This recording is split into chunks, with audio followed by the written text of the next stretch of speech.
What's up, nerds? My name is Cory Bergeron. You're watching Cory Bergeron Recordings. And we're back with a brand new video. In today's video, I'm going to show you how I mix gang vocals into my productions. But first, if you plan on releasing music anytime soon, I recommend using the service DistroKid. DistroKid is the service that gets your music on all the online major music stores and the major music streaming services. That includes iTunes, Apple Music, Spotify, and 150 other places. For a small annual fee, you can upload as much music as you want, and you get to keep 100% of your royalties. So, if you plan to sign up for DistroKid, use my link, www.distrokid.com/VIP/whatsupnerds, and you can save 7% when you sign up, which is a good thing, and it also supports the channel, which is also a good thing. Let's get into the video. Okay, so in front of me, I have a Pro Tool session, and as you can see here, these pink tracks are the gang vocals. It's 6 mono audio tracks, all different performances, and then we have 3 stereo audio tracks at the bottom here, which are the instrumental stems. So we have the drums, the bass, and the guitars. The game plan here is to mix these gang vocals into this production. So, as you can see here, before we even listen to it, let's just get some organizational things done. Let's create a stereo aux track. We're just going to call this gang. And then we're going to send these 6 gang audio files to the gang bus. We're going to make the input gang. Gang vocals. Okay. The next thing we're going to do is we're going to take this gang vocal bus and just send it to our vocals, and then everything is nice and neatly organized. So let's take a listen to the first of 6 gang tracks.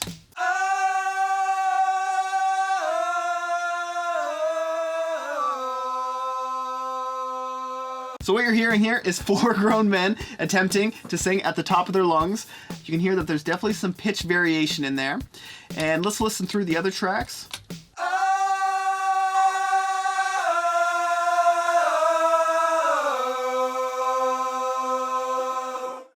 So there you go, you hear 6 tracks. None of them are perfect. There's definitely some pitch variation, and we will address that a little bit. So let's go through and just pan left, right, left, right, left, right. So this pans them out, which makes it sound like this.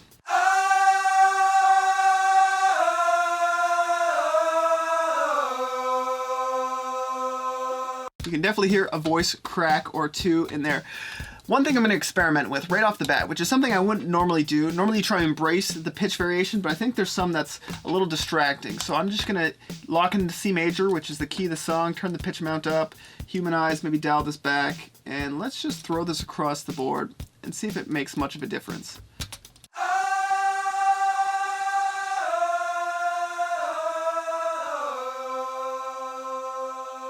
Tightens it up a little bit. Again, I wouldn't normally do that, but for this application, I'm going to go with it, and we'll see if it works at the end. The next thing I'm going to do across the board is I'm going to just pull up an EQ, and I'm going to just make sure that there's no annoying, rumbly low end, and I'm probably going to pull it up pretty aggressively here.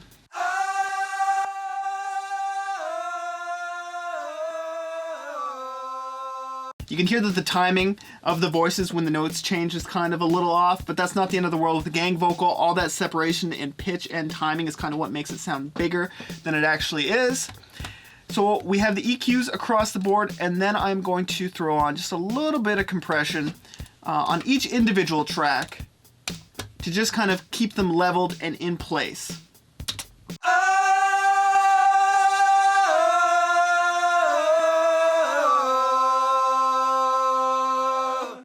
Let's go in a little harder. And I'm not even going to think, I'm just going to drag these across. Boom, all of them together sound like this.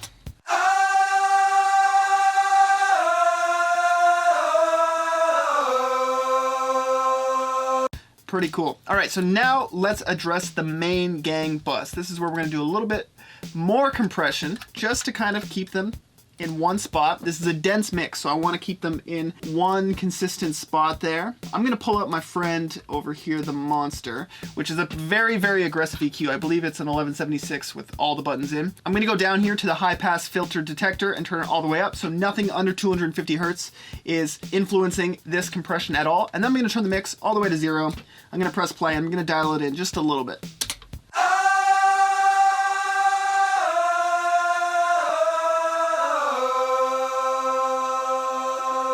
Cool, so that's keeping it pinned, that's keeping it locked down. It's not pumping or doing anything weird, it's just keeping the gang vocal in one place, which is gonna work well when we're working with a dense mix. We don't want it to be too dynamic. As well as you can see that we're doing multiple stages of compression. So there isn't one compressor doing a bunch of heavy lifting and creating like some unwanted pumping or anything like that. The next step we're going to do is we are going to put on the CLA Vocals plugin. If you are unfamiliar with this plugin, this is like an all-in-one vocal plugin. So let me explain the plugin. Basically, you have an EQ, a compressor, reverb, delay, and a little bit of stereo widening as well. And then you basically have 3 options for each of them. So I'm gonna go ahead and turn everything off to start. And then let's maybe apply some stereo width and a quarter note delay and listen to it from here.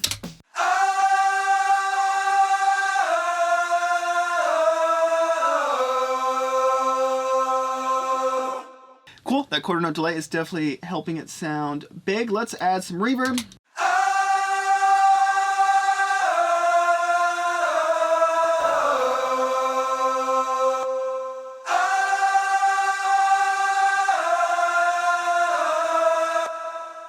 That chamber sounds pretty nice. Let's go back to large to see if that's a little tighter.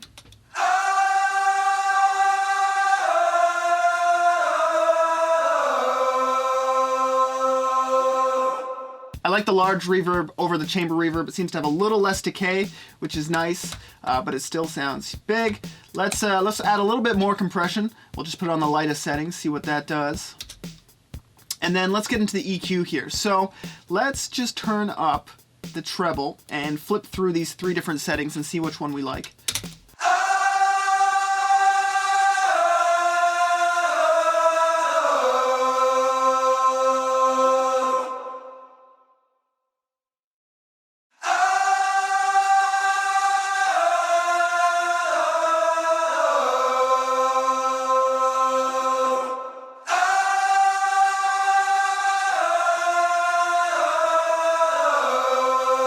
I think the top is working for me. The roof is really nice, but sometimes it's a little too bright and makes everything sound a little too thin.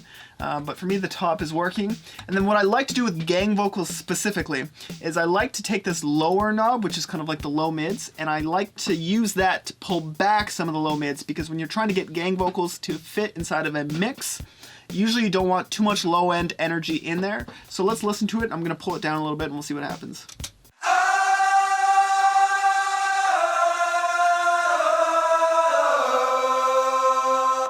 Even pulling it down 1 dB is making a pretty big difference. Now let's listen to it in the track and see how it's sounding here.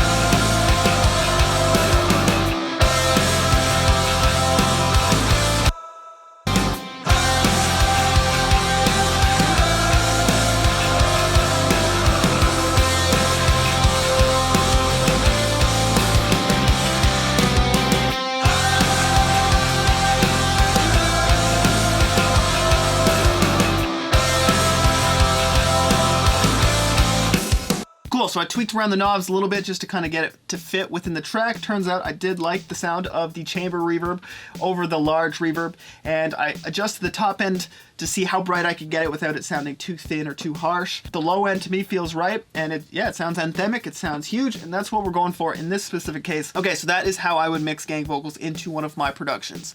Now, bonus tip, if you are going to track gang vocals, this is what you can do to make the gang vocals sound bigger.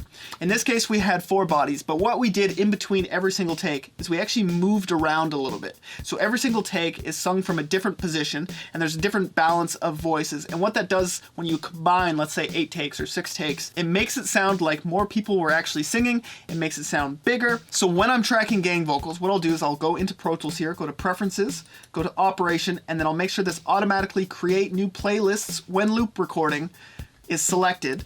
Then I will go to loop recording here. I will highlight a section that has a little bit of space on both ends, hit record, and then I will go into the room and I will actually sing with, the band. We try to get as many bodies in there as possible. And then in between every single take, we move around and then we sing again.